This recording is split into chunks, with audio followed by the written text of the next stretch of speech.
Back to the good old Crockpot. Never lets me down.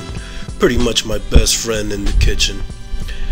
You know, a lot of people seem to enjoy these Crockpot videos because it's a simple way of cooking, you know, for somebody who doesn't have enough time to cook.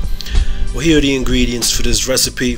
You're going to need a big package of some ground turkey. I went with the 3 pounds, although I'm only going to use around 2.5 pounds of it.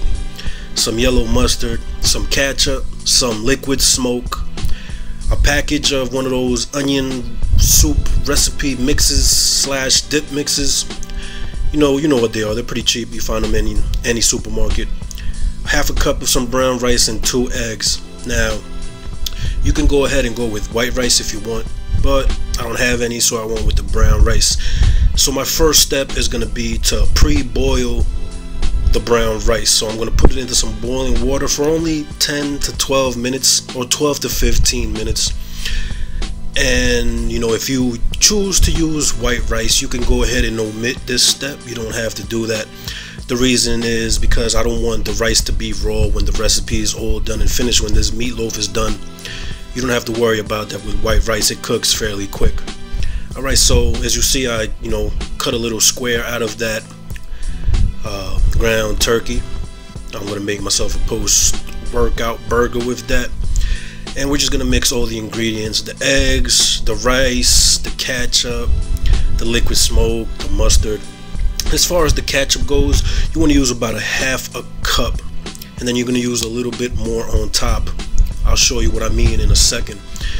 And with the liquid smoke, use about 1 tablespoon's worth. And for the mustard, you want to use about the same 1 tablespoon's worth. You don't really need that much. Mustard is a very strong flavor, and so is the liquid smoke. Also, go ahead and put that onion mix in there, and make sure your hands are clean, and you're going to dig all in it. Start mixing it up. Mix it up well. Make sure those flavors are spread around evenly. And you know, of course, I'm gonna have to cut the camera off and make sure I use 2 hands to, so I'm real thorough with it. Up next, you want to mold it and place it into the slow cooker.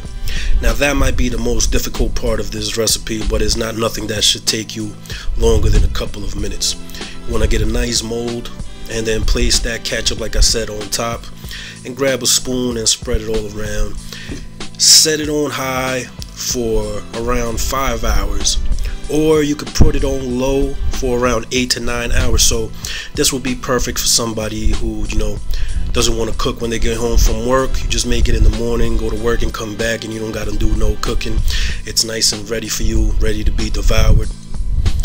And this is what it looks like after those 5 hours cooked on high.